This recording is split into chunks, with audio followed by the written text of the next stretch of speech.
같이 묵도하심으로 2월 26일 예배를 하나님 앞에 올려드리겠습니다. 다 같이 묵도하시겠습니다. 우리는 살아계신 하나님의 성전이라. 그런즉 사랑하는 자들아, 이 약속을 가진 우리는 하나님을 두려워하는 가운데서 거룩함을 온전히 이루어 육과 영의 온갖 더러운 것에서 자기를 깨끗하게 하자. 아멘. 하나님 감사합니다. 날마다 주님을 모셔드리는 거룩하고 복된 하나님의 사람들로 살아갈 수 있도록 이 시간에도 은혜와 진리로 충만하게 하심을 감사합니다. 우리를 기억하여 주셔서 하나님 주님의 거룩한 몸된 전으로 불러주셨사오니 하나님 오늘도 우리의 삶의 자리 가운데서 또 하나님의 얼굴을 구하고 하나님의 거룩한 품 안에 있는 믿음의 사람들로 세워져 갈 수 있도록 주님 인도하시고 축복하여 주옵소서. 하나님 이곳을 성전 삼아 주셨음을 믿습니다. 우리의 생각과 마음을 붙잡아 주셔서 하나님께서 찾고 찾으시는 예배자로 하나님께 온전한 예배가 올려드려 줄 수 있도록 성령 하나님 함께하여 주옵소서. 아직까지 함께하지 못한 믿음의 동역자들을 기억하여 주셔서 저들이 또 어느 곳에 어디에 또 있든지 간에 어떠한 모양으로 있든지 간에 하나님의 거룩하신 힘입어 하나님의 은혜와 사랑을 사모하며 동일한 은혜가 그곳에 공급되어질 수 있도록 주님 인도하여 주옵소서. 하나님 홀로 영광 받아 주실 줄 믿사옵고 예수님의 이름으로 기도드렸습니다. 아멘. 응답 찬송 부르시겠습니다.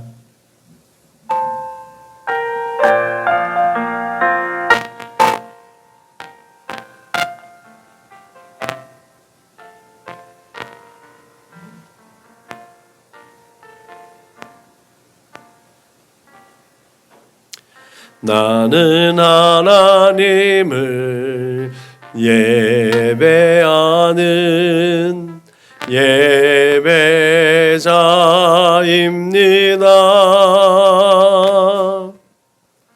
내가 서 있는 곳 어디서나 하나님을 예배합니다. 내 영혼 거룩한 은혜를 향하여 내 마음 완전한 하나님 향하여 이곳에서 바로의 시간 하나님을 예배합니다. 아멘. 다 같이 우리 주님께서 가르치신 기도로 우리의 마음을 하나님 앞에 올려드립니다. 다 같이 기도하시겠습니다. 그러므로 너희는 이렇게 기도하라. 하늘에 계신 우리 아버지여, 이름이 거룩히 여김을 받으시오며 나라가 임하시오며 뜻이 하늘에서 이루어진 것 같이 땅에서도 이루어지이다.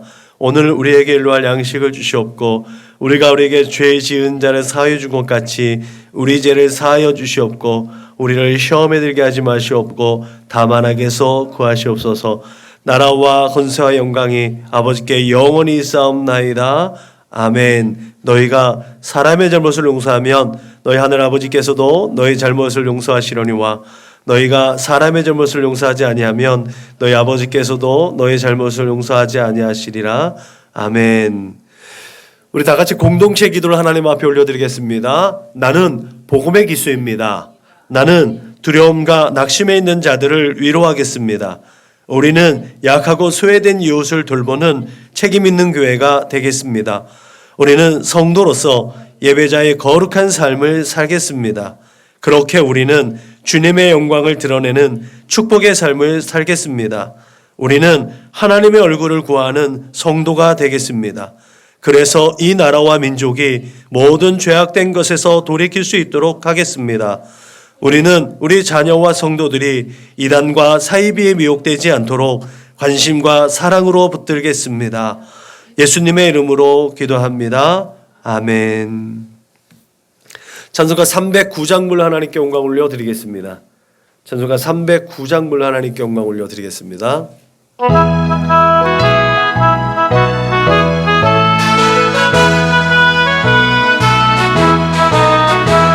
목마른 내 영혼 주가 이미 허락하 그 귀한 영생 주여 갈망합니다. 그 약속 따라서 힘써 간구하오니 오 주여 내 기도 어서 들어주소서. 예수의 사랑 예수의 사랑 바다 물결같이 내게 임하니 영광의 물결에 온전히 쌓여서 내 영혼의 기쁨 한량 없도다. 주 내게 약속한 금비 내려주시려 은혜의 저구름 건너편에 떠올라 그 귀한 징조가 내게 밝히 보이니 나 힘을 다하여 주께 간구합니다. 예수의 사랑 예수의 사랑 바다 물결같이 내게 임하니 영광의 물결에 온전히 쌓여서 내 영혼의 기쁨 한량 없도다.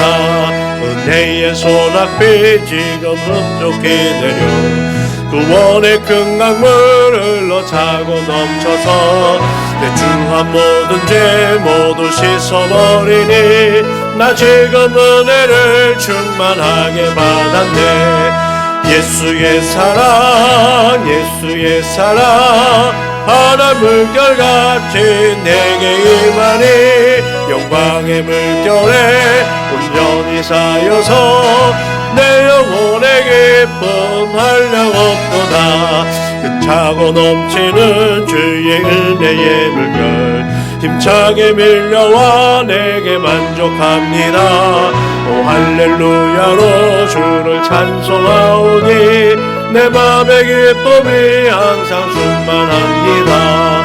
예수의 사랑 예수의 사랑 바다 물결같이 내게 임하니 영광의 물결에 온전히 쌓여서 내 영혼의 기쁨 한량 없도다. 이 시간에 우리 한 주간을 돌아보며 하나님 앞에 참회의 기도 올려드리겠습니다. 다 같이 기도하시겠습니다. 참 좋으신 오신 아버지 하나님 그만큼 감사합니다. 이 시간에도 주의 사랑을 힘입고 하나님의 긍휼하심 가운데 몸된 제대로 나와 하나님 앞에 온전한 예배 올려드릴 수 있도록 큰 은혜와 사랑을 베풀어 주셔서 감사합니다. 이 시간에도 우리를 기억하여 주시고 또 하나님의 거룩하심을 덧입어 하나님의 은혜 안에 거할 수 있도록 회개의 은총을 공급하여 주실 줄을 믿습니다. 우리의 지난 날들 되돌아오며 아버지 그 걸음을 다시 하나님께로 되돌릴 수 있는 믿음 주시고 또 용기와 담대함을 허락하여 주신 것 감사합니다. 오직 우리 주 예수 그리스도의 십자가 그 보혈의 힘으로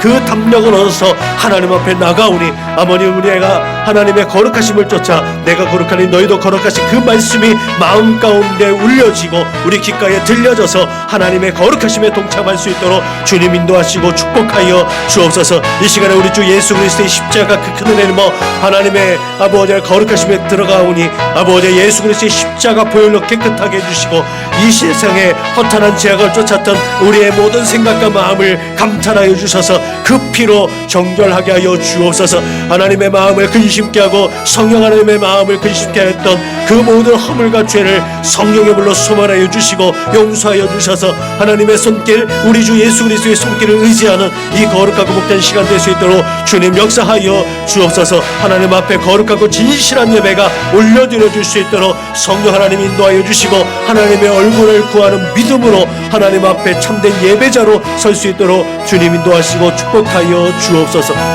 감사하며 거룩하신 우리 주 예수님의 이름으로 기도드렸습니다. 아멘. 자, 사도신경으로 신앙을 고백하겠습니다. 나는 전능하신 아버지 하나님 천지의 창조주를 믿습니다. 나는 그의 유일하신 아들 우리 주 예수 그리스도를 믿습니다. 그는 성령으로 잉태되어 동정녀 마리아에게서 나시고 본디오 빌라도에게 고난을 받아 십자가에 못 박혀 죽으시고 장사된 지 사흘 만에 죽은 자 가운데서 다시 살아나셨으며 하늘에 오르시어 전능하신 아버지 하나님 우편에 앉아 계시다가 거기로부터 살아있는 자와 죽은 자를 심판하러 오십니다. 나는 성령을 믿으며 거룩한 공교회와 성도의 교제와 죄를 용서받는 것과 몸의 부활과 영생을 믿습니다.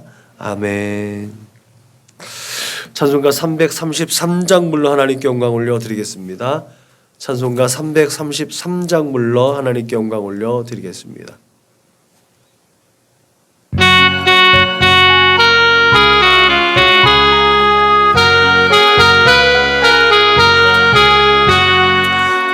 충성하라 주도록 충성하라 주님께 슬픔이나 괴로움이 주의 사랑 못 끊으리 충성하라 주도록 충성하라 끝까지 충성하라 주도록 충성하라 주님께 찬란하다 저 뜸류가 들려온다 주의 음성 충성하라 주도록 충성하라 끝까지 충성하라 주도록 충성하라 주님께 항상 내가 힘쓰오니 주님 나를 도우소서 충성하라 주도록 충성하리 끝까지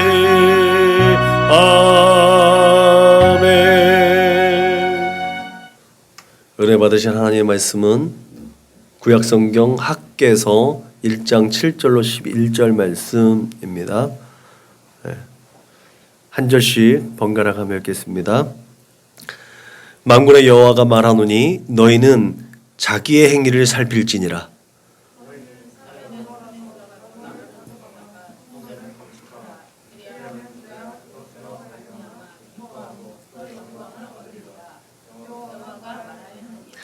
너희가 많은 것을 바랐으나 도리어 적었고 너희가 그것을 집으로 가져갔으나 내가 불어버렸느니라. 나 만군의 여호와가 말하노라. 이것이 무슨 까닭이냐. 내 집은 황폐하였으되 너희는 각각 자기의 집을 짓기 위하여 빨랐음이라.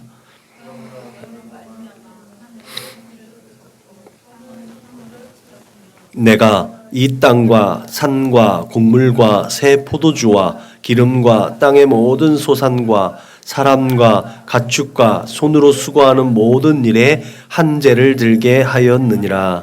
아멘. 하나님께서 거하실 성전을 예비합시다.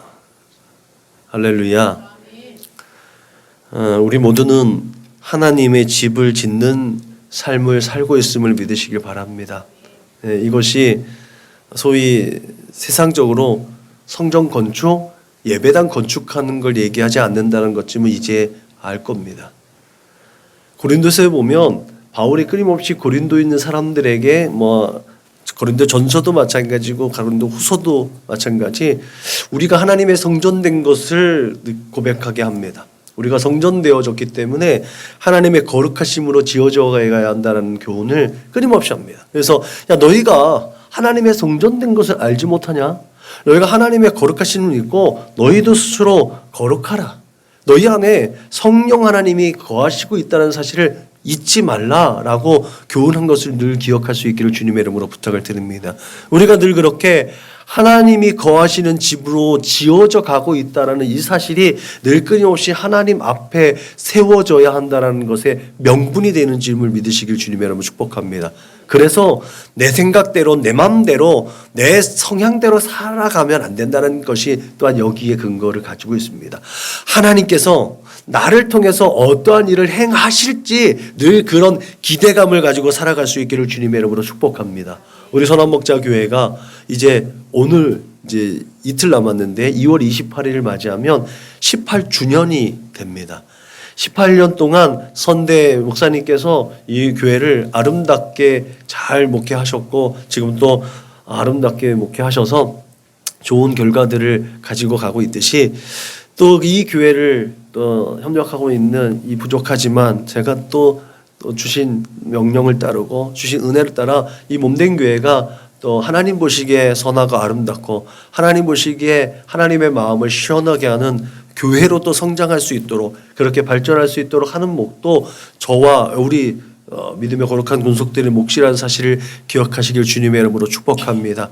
그래서 연수만 채워지는 교회가 아니라 연수가 채워지면서 뭔가 발전하고 성장하고 그렇게 세상 사람들도 우리 주변에 있는 사람들도 참으로 인정할 만한 우리 선한 목자 교회가 될 수 있기를 주님의 이름으로 축복합니다. 그렇게 올 한 해 우리 교회가 영적으로나 또 양으로나 질적으로나 성장할 수 있도록 기도하고 찬송하고 또 말씀 훈련하고 또 그렇게 하나님의 얼굴을 구할 수 있는 믿음의 거룩한 공동체가 될 수 있기를 주님의 이름으로 축복합니다. 우리가 함께 읽은 학개서는 포로기 이후에 또 하나님의 메시지가 들려졌던 또 선지자의 목소리입니다. 포로기 이후에 유대인들은 포로지에서 하나님을 절대적으로 하나님만 섬기는 믿음 종교 개혁을 부흥 운동을 전개했습니다. 그래서 누차 얘기했듯이 유대교라는 이스라엘 야훼 공동체 안에서 유대교라는 새로운 또 믿음의 컨텍스트가 하나 생긴 거죠. 유대교가 새롭게 시작되기 시작했습니다. 그래서 유대인이라고 하면 이 시대의 유대인이라면 12지파 중에 유다에만 속한 것이 아니라 12지파 안에서 하나님을 온전히 섬기는 야훼 신앙을 가지고 있는 사람들을 지칭하는 게 유대인이라는 닉네임이 되었고 그 유대인이 가지고 있는 종교, 신앙 그걸 유대교라고 우리는 명명하지요. 그래서 이들에게 있어서 약속의 땅으로 돌아왔을 때 가지고 있는 큰 사명은 하나님 말씀대로 사는 것 그리고 하나님이 임재하시는 성전 건축을 하는 게 이들에게 가지고 있는 가장 큰 소망 중에 하나였습니다. 여러분 특별히 예레미야가 야 너희가 바벨론으로 잡혀갔다 돌아오는 기간은 70년이야 라고 했는데 얘기하듯이 늘 제가 말씀드렸듯이 포로기는 1차 포로기서부터 진행되어져서 3차 포로기, 4차까지 있는데 그 BC 582년경을 마지막으로 예레미야에서의 근거로 보면 그 BC 582년에 잡혀간단 말이죠. 그리고 돌아오는 기간까지 하면 70년이 안 돼요. 40여 년밖에 되지 않거든요. 그런데 왜 70년이냐라는 것들을 이제 산술적으로 계산해 보면 예루살렘 성전이 파괴된 날로부터 예루살렘 성전이 지어지는 때까지 다시 세워지는 그때 기간을 70년 만에 예루살렘 성전이 무너졌다가 다시 재건되어지는 기간을 하나님께서는 포로기 70년이라고 제정해 주셨다는 거죠. 그렇게 성전이 파괴된 때부터 성전이 재건되어졌던 기간 70년. 그렇게 학개 선지자의 예언은 하나님께서 예레미야를 통해서 예언하신 그 말씀이 성취되어짐을 또한 보여주는 선지서의 메시지인 줄로 기억하시길 바랍니다. 특별히 성전은 율법과 더불어서 귀환한 유대교를 이룬 유대인들에게 있어서의 삶의 중심이 됩니다. 이전의 성전은 하나님이 임재하시고 그 백성을 만나주시는 장소였습니다. 그렇다면 포로기 이후로 돌아온 제2성전기의 성전은 어떤 의미를 가지고 있느냐는 거죠. 그들은 성전이 없을 때도 하나님을 섬겼어요. 회당이 그때부터 시작된 거죠. 회당 안에서 하나님의 말씀을 나누면 이곳에 하나님께서 함께 하셔라는 생각을 가지고 있었던 사람들이 성전을 지었어요. 그래서 하나님의 말씀이 율법과 또 하나님이 임재하시는 성전과 이 두 개 가지고 있는 축과 함께 회당이라는 또 다른 하나님이 함께 하시는 공간 이 구조 속에서 제2성전기의 유대인들은 하나님을 섬겼습니다. 그렇다면 오늘 이 학개 선지자를 통해서 들려지는 하나님이 거하실 성전은 과연 어떤 의미가 있느냐는 거죠. 선민에게 있어서 무엇보다도 우선해야 할 것은 하나님을 향한 열심과 헌신은 멈춰질 수 없다라는 거예요. 그 이유를 설명하는 것이 성전이 세워지는 이유입니다. 하나님께서 거하실 성전을 세우는 데 중요한 것은 하나님을 향한 열심입니다. 먼저 하나님의 성전이 세워질 땐 다윗이 하나님께 대한 그 믿음, 하나님이 저 산당에 있자고 우리는 이 왕궁과 좋은 집에 사는데 하나님은 거하실 것이 없네? 라는 다윗의 아주 순수한 마음으로부터 시작되어진 것이 성전 건축의 꿈이었는데, 이것이 솔로몬에 의해서 조금 더 이제 비하인드 스토리로 어떤 정치적인 또 이 중앙 집권적인 것들로 태동되어진 것이 예루살렘 성전이었다라고 본다면, 그때 당시에 수많은 이방인의 신전과 같이 지어진 것이 솔로몬 성전의 뒷배경이 되었다라면, 이제 제2성전기에 이 성전은 그 화려했던 예루살렘 성전과 비교할 때 초라해 보이지만, 이 성전이 가지고 있는 성전의 의미는 그 전의 모습과는 또 다르다. 거기에는 하나님의 섬기는 백성들이 하나님을 섬기고자 하는 열심과 충성과 하나님만 섬기겠다는 그 의지가 담겨져 있었음을 우리는 기억해야 될 줄로 믿으시길 바랍니다. 그래서 학개 선지자의 메시지를 통해서 보면 이 하나님의 백성들의 헌신과 열심이 멈춰져 있었기 때문에 다시 그것을 재가동시키려고 하는 하나님의 의지가 학개 선지자를 통해서 선포되어졌다는 사실을 또한 엿볼 수가 있습니다. 학개는 제사장 가문의 출신입니다. 그래서 포로지에서 태어난 사람이에요. 이전에 있었던 그런 거룩한 제사장의 직분을 잘 몰랐어요. 포로지에서는 제사를 드릴 수 있는 게 아니었으니까. 그렇지만 그 약속으로 돌아온 그 첫 번째 귀환자들에게 포함되어져 있는 사람이었어요.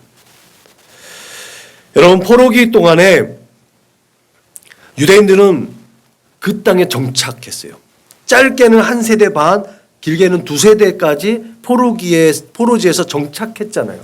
그래서 여러 선지자들을 통해서 그곳에서 파종하고 그곳에서 결혼하고 하나님께서 안정된 삶을 추구하도록 당신의 백성들에게 명령하셨습니다. 그 명령을 따라서 포로지의 각 지역에서 하나님의 백성들은 자기 나름대로의 삶을 구축해서 살았습니다. 그래서 귀환 명령이 떨어졌을 때도 귀환하는 사람이 있는가 하면 귀환하지 않고 그 포로지에 디아스포라로 남은 사람들이 많이 있었습니다. 그럼에도 불구하고 제사장 출신인 학개는 아무 기반이 없는데도 불구하고 하나님이 약속하신 땅으로 돌아온 사람 중에 한 사람이었습니다.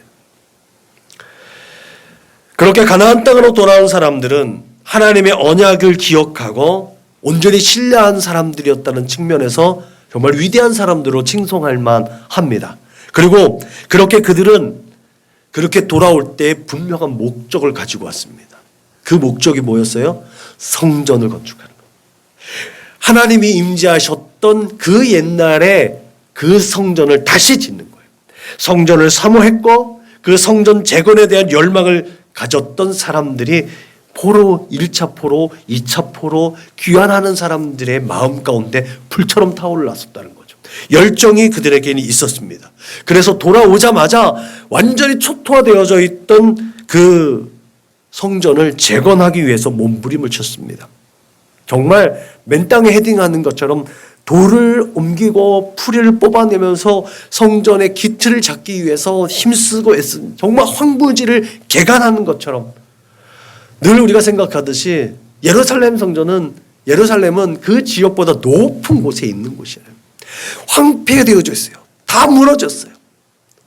아무것도 없는 거예요. 그러면 아무것도 없는 곳에서 새로 건축하는 거 쉽지만 다시 무너졌던 것을 다시 고르고 다시 세운다는 것은 갑절의 힘과 노력이 필요합니다. 그 땀과 희생이 필요한 겁니다. 그들은 그렇게 하나님께 헌신하고 충성하고 열심히 하려고 마음을 작정하고 의지를 가지고 있던 사람들이었다는 사실을 우리는 분명히 기억해야 될 줄로 믿으시기 바랍니다. 그렇게 파괴되었던 성전은 그 귀환자들에 의해서 지체하지 않고 즉시 착공됐습니다. 그런데 그것을 시샘하는 사람들이 있었죠. 사마리아 사람들을 비롯해서 성전 재건에 반대하거나 그 성전이 세워지면 어떤 위협적인 존재가 될 것이라는 것을 짐작했던 사람들에 의해서 그 방해꾼들 또 회방꾼들에 의해서 성전 재건은 멈춰지게 됩니다. 중단되었어요. 그렇게 10여 년이 흘러갔습니다. 사람들 마음 가운데 뒷담한 성전에 대해서는 포기하는 마음이 생겼다. 어차피 안 될 거, 야 우리라도 먹고 살자. 이게 패배의식 속에 있는 사람들의 모습인 거죠. 혹 우리가 살아가면서 이런 마음을 갖고 있지 않은가. 그러면서 늘 끊임없이 정신승리라고 하죠. 나는 원래 욕심이 없어. 나는 원래 이렇게만 하려고 했어. 제가 이 설교를 준비하면서 제 모습이 보이더라고요. 하나님께서 나에게 어떤 생각을 주시고 하나님이 나를 향하신 꿈과 하나님이 나를 통해서 일하시려고 하는 것들이 분명히 있을 텐데 나는 그것을 늘 끊임없이 제한하고 나의 능력 밖에 있는 것이라고 쳐다보지 않았고 꿈꾸지 않았다는 것을 회개하게 되었다는 거죠. 어쩌면 이 첫 번째 귀한 자들의 모습은 그랬었던 것 같아요. 우리가 세상을 보면서 소망을 둘 수 없고 희망이 없는 것처럼 보여질 때 그냥 나 혼자라도 잘 먹고 잘 내가 할 수 있는 것만 하자. 이렇게 마음을 또 추스리는 것이 오늘 이 시대를 살아가고 있는 착한 사람들, 조금은 수용적인 사람들의 삶의 모습입니다. 근데 그것이 옳지 못하다는 것을 소돔성에 앉아서 그 집 문 앞에 앉아있는 롯의 모습을 통해서 발견하게 됐어요. 성전 재건을 꿈꿨던 이 귀한 자들의 모습이 그랬던 것 같아요. 그렇게 짓잠한 성전에는 관심이 없고 그들의 거주에 대한 집착으로 매일매일 안일하게 세월을 흘려보냈습니다. 하나님께서는 그런 그들에게 오늘 그렇게 말씀합니다. 이 성전이 황폐하거늘 너희가 이때에 편벽한 집에 거주하는 것이 옳으냐? 여러분, 판벽한 집이라는 것은 판을 덧대는 것을 의미해요.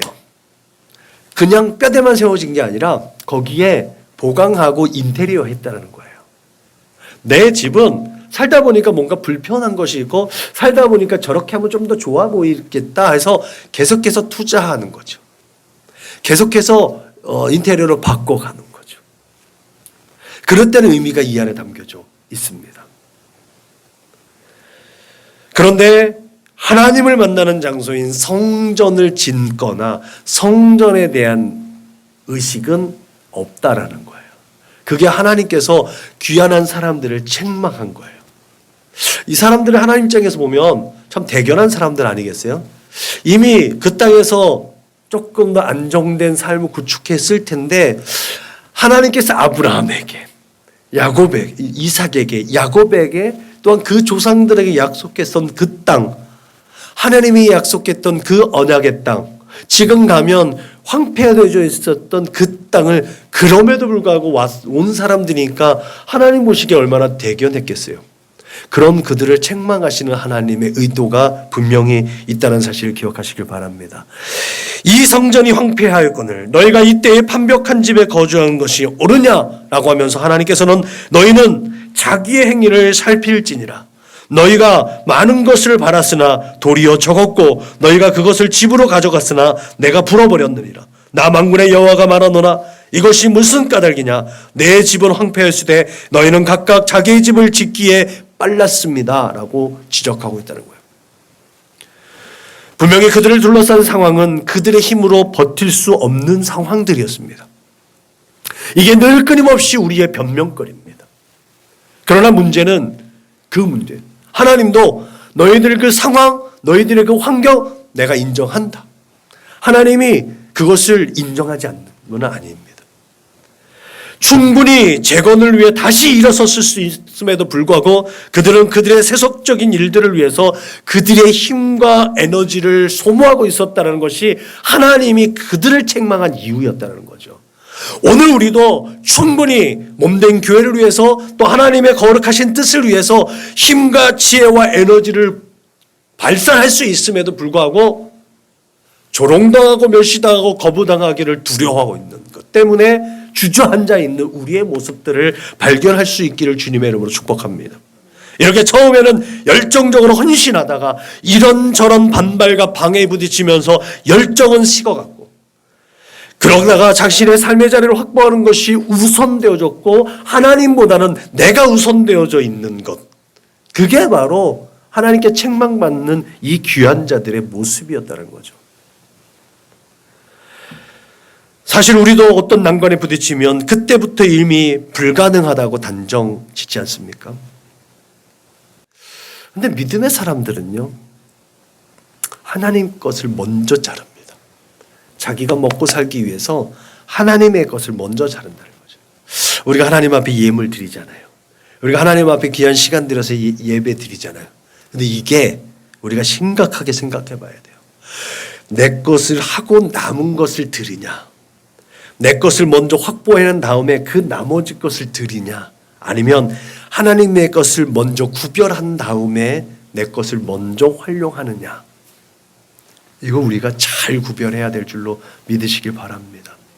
감사예물, 11조, 우리가 주중 예물, 각종 예물 하나님 앞에 올려드리고, 우리가 하나님 앞에 시간 들여서 가정에서 또한 지정되어져 있는 공적인 자리에서 예배 드리는 것이 내가 여유 있어서 드리느냐는 거예요.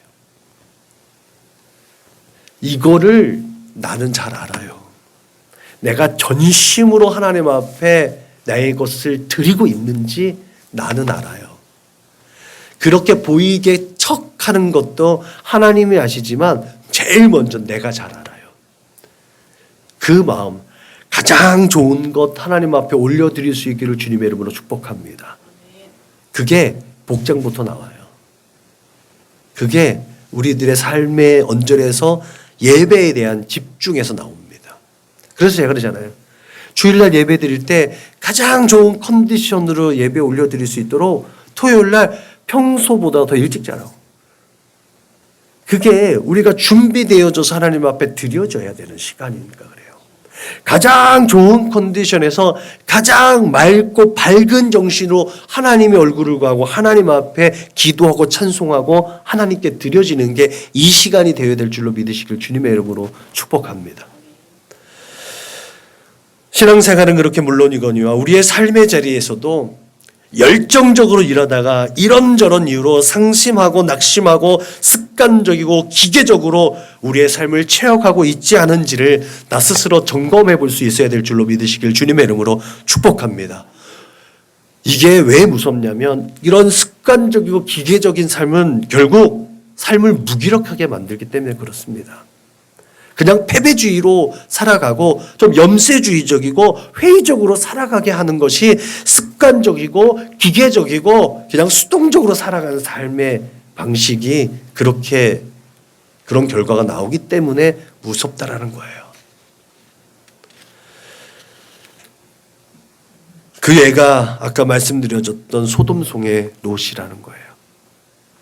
그래서 예수님은 롯의 철을 기억하라고 하면서도 그 가정의 신앙을 점검하지 못한 롯도 우리가 기억할 수 있게 하셨음을 믿으시길 바랍니다. 그는 그렇게 불가능한 현실이라고 단정짓고 그렇게 자신의 모든 의지와 소망도 포기하고 의기소침했던 사람이 바로 롯이었습니다. 그러므로 언제나 여러분의 능력을 항상 갱신시켜 나갈 수 있기를 주님의 이름으로 축복합니다.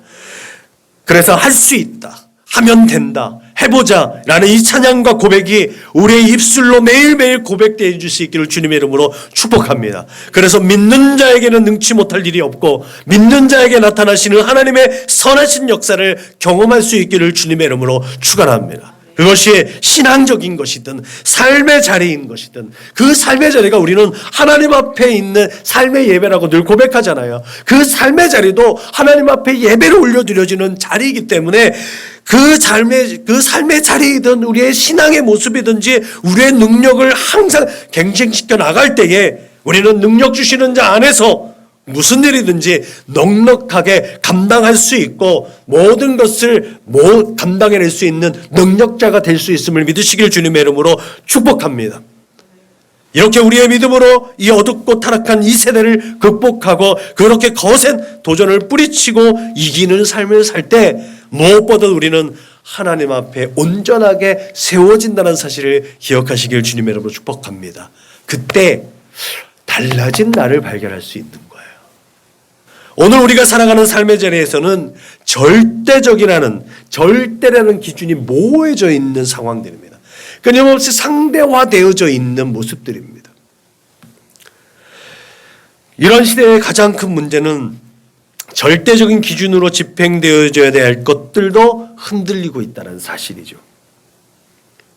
예를 들면 법이 적용되어지는 잣대도 이전의 판례들을 중심으로 판결 내렸던 것과는 달리 현행 사회 구조와 정서상이라는 잣대까지 적용되어서 이중적으로 잣대가 세워지는 그런 법 적용이 그 기준이 모호해지는 것도 우리는 지금 현재 경험하고 있는 것들이죠.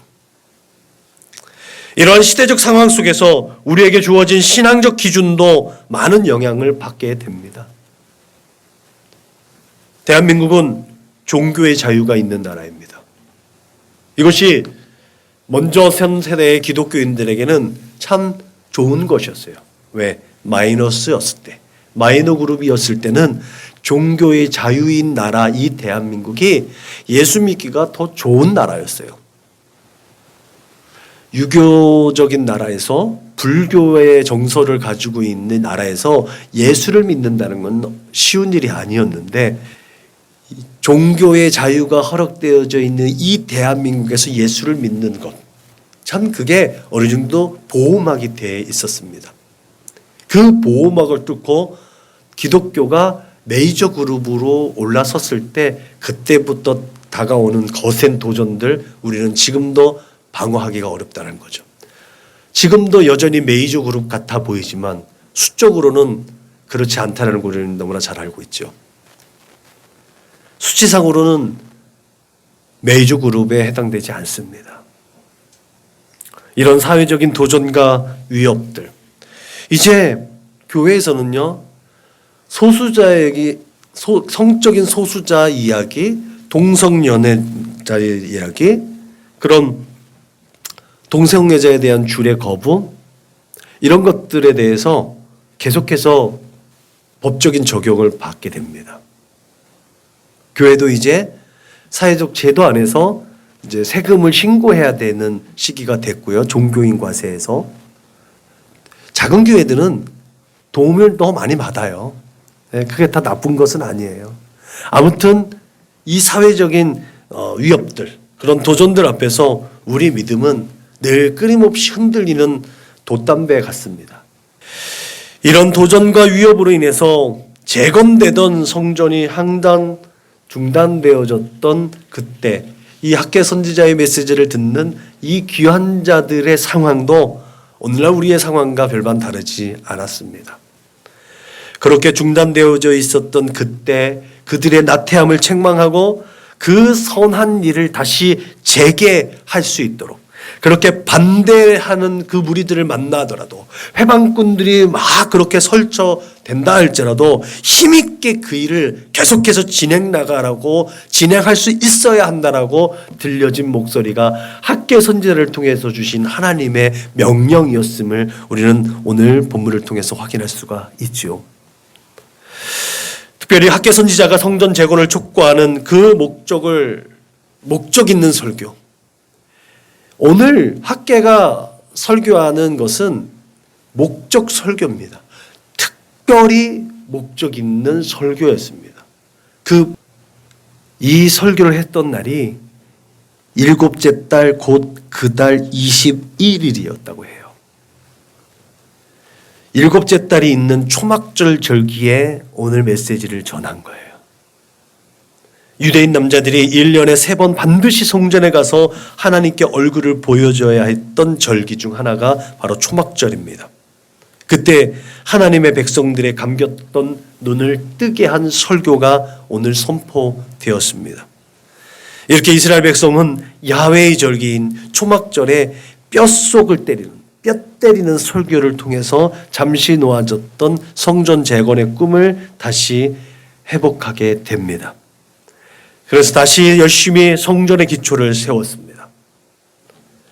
그리고는 첫 번째 성전과는 너무나 작고 초라한 모습의 대성통곡했다라는 이제 메시지가 있지요. 그 울부짖음은 그들의 무능력에 대한 자책감이었고 하나님께 대한 죄송한 마음이었습니다. 어쩌면 자신의 집을 계속해서 치장하고 편벽했던 그 사람이 더욱더 많은 회개를 하지 않았겠습니까? 야, 우리 하나님의 집을 이렇게 조금 서둘러서 짓긴 했는데 야, 우리 집보다 못하다. 이전의 성전보다 못하는 것 때문에 그렇게 대성통곡했지만 자기네 집을 이렇게 판벽한 집의 인테리어 했던 사람들을 보면 자기들도 하나님 앞에 회개하는 마음 갖지 않았을까? 아, 하나님이 우선이 아니라 내가 우선되어졌음을 고백하면서 하나님 앞에 회개의 눈물을 흘리지 않았겠습니까? 예나 지금이나 이스라엘 백성에게 있어서 모든 기준은 하나님이었음을 우리는 기억해야 될 줄로 믿으시기 바랍니다. 특히 바벨론 포로기를 겪은 귀한 자들에게 있어서 하나님이 절대적인 기준이었기 때문에 그분이 임재하시는 성전 제국은 숙명적인 또한 사명이었음을 그들이 다시 한번 깨달았음을 우리는 깨닫게 됩니다. 그렇다면 오늘 우리는 어떤 기준과 목적으로 살아가고 있는가라는 질문 앞에 서봐야 되지 않겠습니까? 그때 그 사람들이 하나님이 임재하시는 성전을 그들의 숙명이었고 사명이라고 여겼다면 오늘 바울의 목소리로 너희가 하나님이 거하시는 성전인지를 알지 못하느냐? 너희들 안에 성령 하나님이 거하시는 것을 깨닫지 못하느냐라는 음성이 들려질 때 나는 오늘 어떠한 삶의 목적을 가지고 어떤 삶의 기준으로 살아가고 있는가라는 질문 앞에 서봐야 되지 않겠습니까? 우리는 언제나 항상 우리의 목적과 기준이 하나님 앞에서 우리 주 예수 그리스도 안에서 하나님의 영광이라는 우리의 삶의 방향인 줄로 믿으시길 바랍니다. 그때 우리는 하나님께서 은혜와 평강으로 우리의 삶을 이끌어 주시고 그것이 축복된 삶이라는 사실을 세상 가운데 증언할 수 있는 증인으로 세워질 수 있음을 믿으시길 주님의 이름으로 축복합니다. 학계는 2장으로 되어져 있는 짧은 선지서입니다. 그러나 아주 강력한 메시지를 담고 있지요. 우리의 모든 자화상을 다 담고 있는 것처럼 보여집니다. 특별히 하나님의 권면과 언약이 기록되어져 있는 다음 장 2장에서도 강조되어지는 것이 스스로 굳세게라는 말이에요. 누가 대신해 줄 수 없다는 거죠. 늘 얘기하듯이 신앙은 하나님과 나와의 개인적인 관계잖아요. 부모가 구원을 얻게 줄 수 없어요.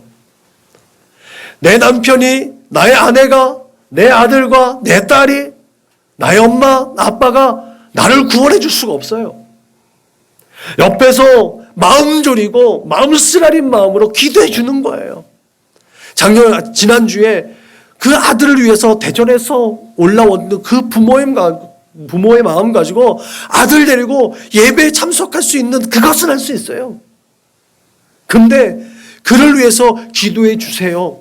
중보해 주세요. 기도 요청하고 그를 위해서 눈물 흘리며 기도하는 것밖에는 안 돼요. 스스로 하나님 앞에 나와서 스스로 하나님의 믿음을 간구해서 믿음 달라고 하나님 앞에 간구하고 예수 그리스도의 십자가 앞에 서지 않으면 절대로 구원을 얻을 수가 없는 거예요.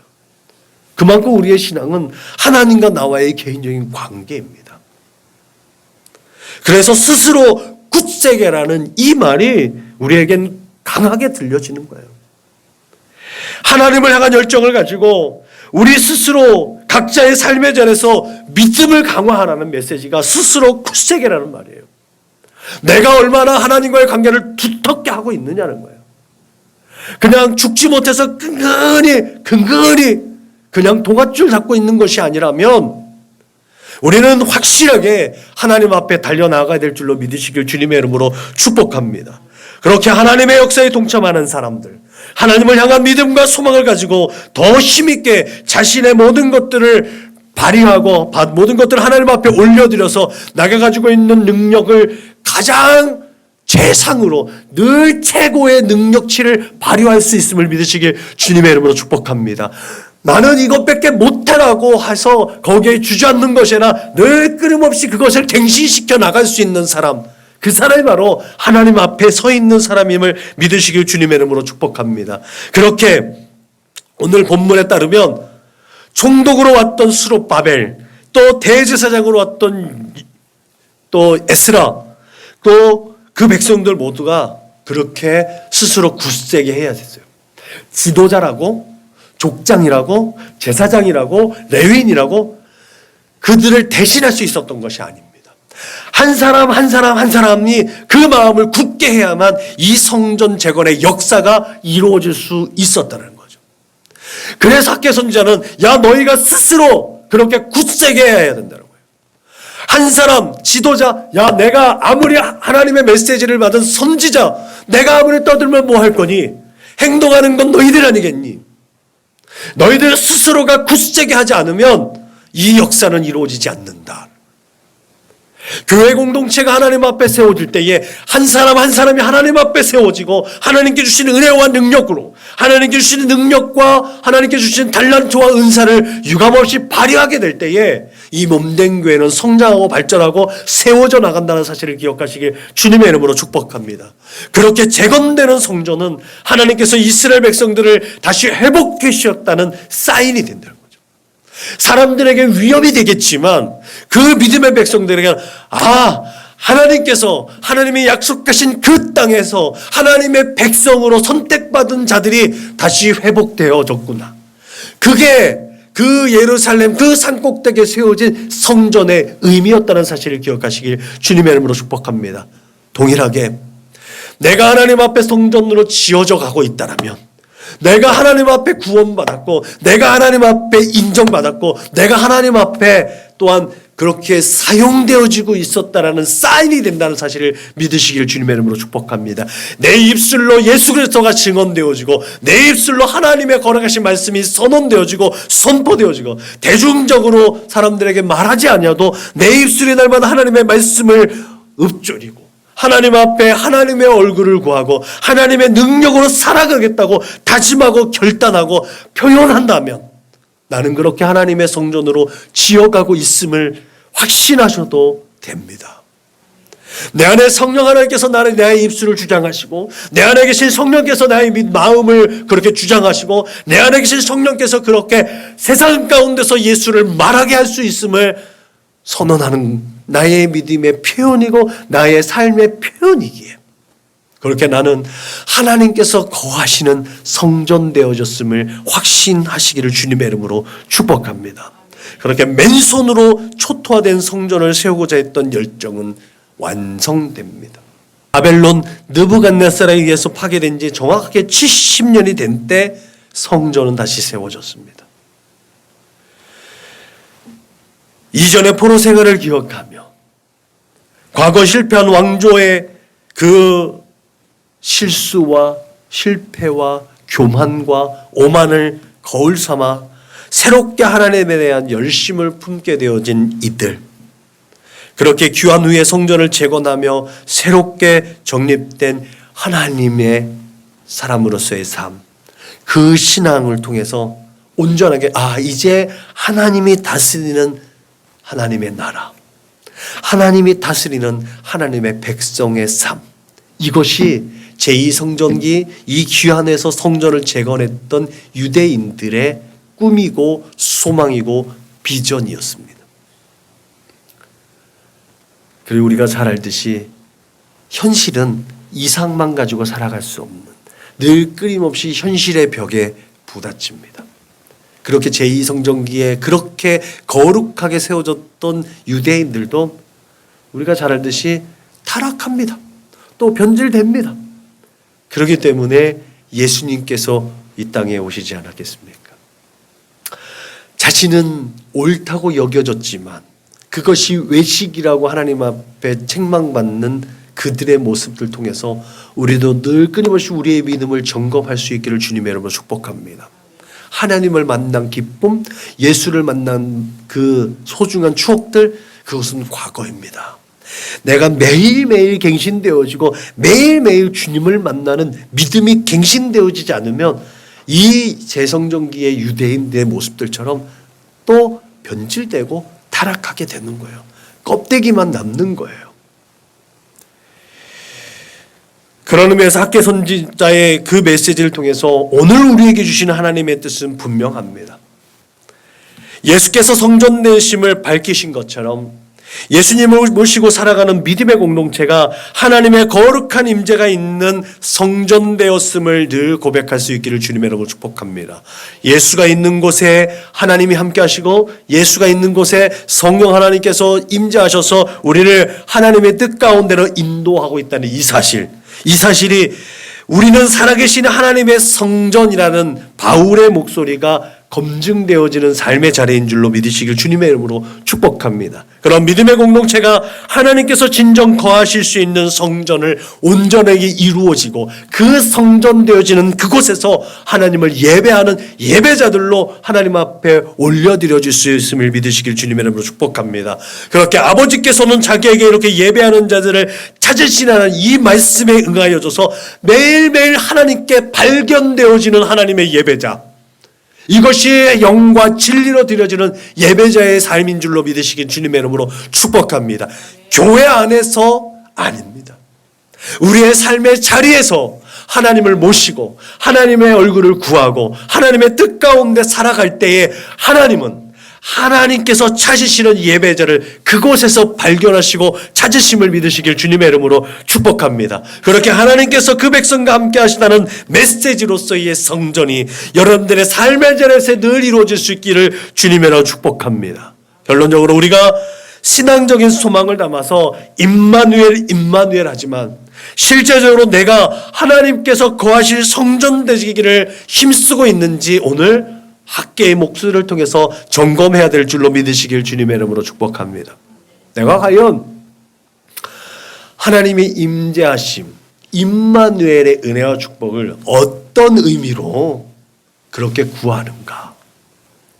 내가 하나님의 뜻 가운데 살아가기 위해서 임마누엘을 구하는가?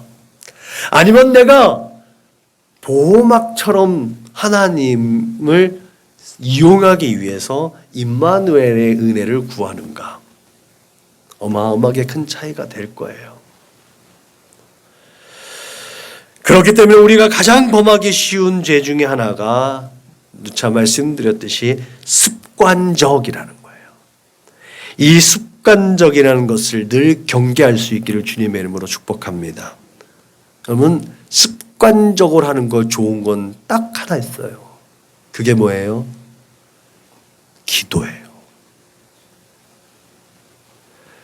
말씀 보고 기도하고 찬송하는 것, 이게 경건한 모습이라 그랬잖아요. 경건의 삶이라고 그랬죠. 하나님께 대한 거는요, 습관적이면 더 좋아요. 근데 세상의 것은요, 습관적이면 우리를 무기력하게 만든다는 사실을 기억하시길 바랍니다. 그러므로 우리가 하나님께서 거하실 성전으로 예비되어질 수 있도록 매일매일 그렇게 말씀과 기도와 찬송의 이 경건의 연습과 훈련을 겸비할 수 있기를 주님의 이름으로 축복합니다. 그렇게 우리의 삶으로 경건의 능력이 발휘가 되어지고 경건의 유익을 쫓는 귀하고 복된 인생들 될 수 있기를 주님의 이름으로 축복합니다. 그래서 날마다 제사장의 축복처럼 늘 하나님께서 인도하시고 하나님께서 지키시고 평강으로 이끌어 주시는 은혜와 축복의 삶을 살아내시기를 주님의 이름으로 축원합니다. 기도하시겠습니다. 하나님 감사합니다.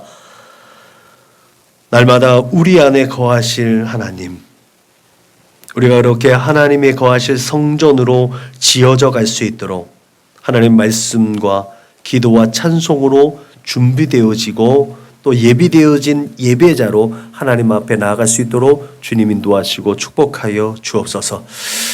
우리에게 축복을 허락해 주신 임마누엘이, 그렇게 함께 하시는 하나님이 내 삶에 유익을 도모하는 수단으로서의 임마누엘이 아니라 하나님의 뜻을 온전히 닦고 순종하고 헌신하고 충성하기 위한 임마누엘의 은혜와 축복으로 날마다 부르짖는 우리 믿음의 거룩한 공동체에 저들의 삶이 될 수 있도록 주님 인도하시고 축복하여 주옵소서. 늘 함께 하실 줄 믿사옵고 걸어가신 우리 구주 예수님의 이름으로 기도드렸습니다. 아멘. 파송찬송 부르시겠습니다.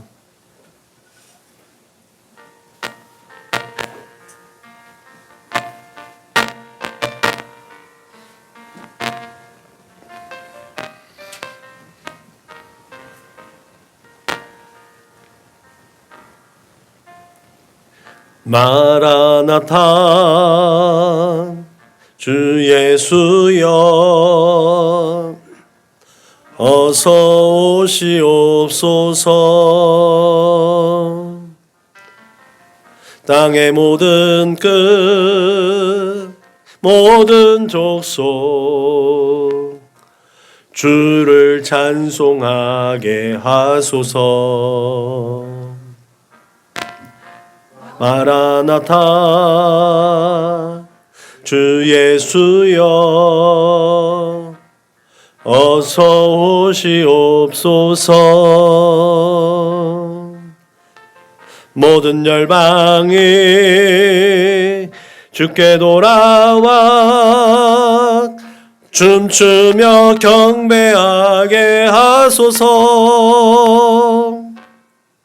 우리 주님 다시 오실 길을 만들자. 십자가를 들고 땅끝까지 우린 가리라. 우리 주님 하늘 영광 온 땅 덮을 때 우린 땅끝에서 주를 맞으리. 마라나타 마라나타 아멘. 주 예수여 오시옵소서. 마라나타 마라나타 아멘. 주 예수여 오시옵소서. 아멘. 다 같이 구호를 제창합니다. 시작. 예수를 말하고 예수를 말하게 하는 건강한 교회가 됩시다. 아멘. 이제는 길이요 진리요 생명 되신 우리 구주 예수 그리스도의 은혜와 아버지 하나님의 그 크고 넓고 깊고 영원하신 사랑과 보혜사 성령님의 내주하시고 교통하시고 역사하심이 늘 하나님의 그 임재를 사모하며 하나님을 모셔드리는 거룩하고 복된 삶을 살면서 하나님의 뜻 가운데 하나님의 뜻을 이루어드리고 하나님의 나라를 세우고 확장시킴으로 하나님의 마음을 시원하게 하고 하나님의 얼굴에 미소 짓게 하겠노라고 그렇게 다짐하고 고백하고 결단하는 우리 사랑하는 믿음의 거룩한 권속들 주스킨 머리 위에 저들의 가정과 직장과 사업장 위에 저들의 꿈과 소원과 비전과 학업 위에 저들과 관계하는 모든 사람들 머리 위에 지금으로부터 영원토록 충만하옵기를 축원하옵나이다. 아멘.